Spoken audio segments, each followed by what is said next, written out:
Hi everyone, Radhe Radhe, जय श्री कृष्णा। कैसे हो आप लोग? आशा करती हूँ आप लोग बहुत अच्छे होंगे। तो मैं भी बहुत अच्छी हूँ। तो मैं आज बात करने वाली हूँ आप लोगों से कि पीरियड में क्या ऐसा करें जो घर भी संभला रहे और उसके बाद पूजा पाठ हो जाए। हमें सिंदूर लगाना चाहिए कि नहीं लगाना चाहिए? लगाना चाहिए तो कौन सा लगाना चाहिए? तो पहले तो वेलकम करती हूँ आप लोग को मेरे चैनल में। उषा वर्मा रियल लाइफ में आप लोग का स्वागत है।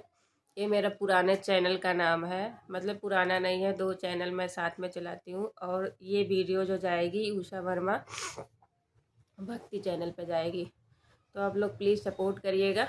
उसके बाद अब शुरू करते हैं कि हमें क्या करना चाहिए पीरियड में कैसे हम पूजा करें, कैसे जैसे घर में होता है ना, क्या छुएं क्या ना छुएं, कौन सा सिंदूर लगाएं, कहीं जाना हो तो हम क्या करें। और बहुत सारे सवाल होते हैं सबके कि मतलब क्या ऐसा चीज़ शुद्ध रहता है हमारे छूने से, कि छूना चाहिए कि नहीं छूना चाहिए। तो पहले तो जान लो कि हम गृहिणी हैं। तो अगर आजकल इस लाइफ में सब परिवार से दूर रहते हैं, जॉइंट फैमिली में बहुत कम लोग रहते हैं और रहते भी हैं, तो एक दूसरे का सपोर्ट बहुत कम लोग करते हैं। जहाँ तक मेरा मानना है, मैं अपना अनुभव आप लोग के साथ शेयर करती हूँ। मैं कहीं से बातें नहीं उठा के लाती हूँ, मैं जो मेरे पे आप बीती वही मैं आप लोग के साथ शेयर करती हूँ। तो मैं बता दूँ कि इसके कारण से जो पहले पहले का परंपरा था, जो पहले का प्रथा था, हम वो अब नहीं निभा सकते, हमारी मजबूरी है। पहले तो ऐसा था, कहा जाता, बड़े बुजुर्ग कहते हैं कि जिसको हो जाता था ऐसा, उनको मतलब अलग कर देते थे। उनका एक जैसे कि आप लोग देख सकते हो झांसी की रानी में भी उनका एक कमरा फिक्स हो जाता था, उनका खाना वाना वहीं पे चला जाता था। उनको 6-7 दिन उनको आराम ही करना होता था। उनको नहाना भी वर्जित होता था, क्योंकि उससे कहते हैं ठंडी पड़ जाती है बॉडी। तो बॉडी में हमारे जो ब्लड होते हैं, जो गंदा निकलता है हमारे शरीर से, जो हमारी बॉडी अपने आप को क्लीन करती है, वो रुक जाता था। लेकिन आजकल ये संभव नहीं है। आजकल भागम भाग ज़िंदगी जो सबकी चल रही, सब जॉब करने वाले हैं, लेडीज़ अक्सर जॉब कर रही हैं और जॉइंट फैमिली में है भी तो काम उनको करना पड़ता है। तो वो सब परंपरा अब हम नहीं निभा सकते, लेकिन हाँ, जितना हो पाए उतना निभाया जाए तो अच्छी बात है। क्योंकि ये हमारा परिवर्तन होता है बॉडी का, जो एक महीना हर महीना हार्मोन्स हमारा परिवर्तन होता है, हार्मोन्स में बदलाव होता है। उसके चक्कर से हर औरत को आराम की ज़रूरत होती है। हर किसी का मन करता है कि आराम करूं, और किसी किसी को बहुत ज़्यादा प्रॉब्लम भी होता है, ये भी मैं कहूँगी, किसी किसी को कोई प्रॉब्लम नहीं होता। तो इसके कारण से अगर हम जैसे कि हम शहर में रह रहे हैं, कहीं रह रहे हैं, तो हमारे पति हैं खाना खाने वाले, बच्चे खाना खाने वाले हैं, तो अगर हम किचन में नहीं जाएंगे तो खाना कैसे बनेगा? या तो कोई हो, तो इसके लिए कोई दोष नहीं है कि हम किचन में ना जाएं। अगर हम ज़्यादा तबीयत किसी ख़राब होती तो बिना नहाए भी हम कर लेते हैं काम। बच्चों को भेजना है, नहा तबीयत भी ठीक नहीं है तो हम क्या करेंगे? नहाने के इंतज़ार नहीं करेंगे, हम कुछ बना के बच्चों को देंगे, खिलाएंगे। वैसे कहते थे कि पहले लोग कहते थे कि पति को मतलब अपने हाथ से पानी भी नहीं देना चाहिए, पति भगवान होता है। लेकिन आज के समय में हम जब जैसे अकेले हैं, हमारे बच्चे हैं, हम हैं, तो पति नहीं कर सकते, पति को नहीं कुछ करने आता, पति के पास और बहुत सारे काम होते हैं। बहुत पति ऐसे हैं दोनों मैनेज कर लेते हैं, लेकिन हमारे पति जैसे हैं दोनों मैनेज नहीं कर पाते, तो हमें तो करना पड़ता है भैया। अभी तो मेरे पास सिस्टर की बेटी है जो कर लेती है थोड़ा हेल्प। जब नहीं रहते थे ये लोग तो मैं खुद करती थी, मैं बनाती थी, मैं देती थी, मैं करना पड़ता था। जबकि मेरे बहुत ज़्यादा पीरियड में दिक्कत होती, मुझे पेन भी बहुत होता, ब्लीडिंग भी बहुत होती है, लेकिन फिर भी करना पड़ता था। तो ये दिमाग से निकाल दो, इतना बढ़ाने की ज़रूरत नहीं होती कि हम कैसे क्या करें ना करें। बिस्तर पे सोएं ना सोएं, बिस्तर पे ना सोएं तो कहाँ सोएं? तो वो चीज़ हमारी बॉडी अब एक्सेप्ट भी नहीं कर सकती। जो पहले के लोग करते थे उतनी मजबूती नहीं हमारे बॉडी में है, तो हम जितना हो पाए हमारे से संभव वही करते हैं। और दूसरी बात रही भगवान जी का पूजा करने का, तो भगवान का पूजा नहीं होता, लेकिन दूर से कहते हैं प्रणाम उनको कर सकते हो। और बच जाए तो उनके बर्तन वगैरह को हम टच ना करें। अगर नहीं बचता, जैसे पति को पूजा करवाना, बच्चों से करवाना, तो कभी कभी होता है ना, बच्चे कहते बर्तन धो दो मम्मी तो हम करेंगे, तो वो भी हमें करना पड़ जाता है, मजबूरी हमारी है, माफ़ करते भगवान हमें।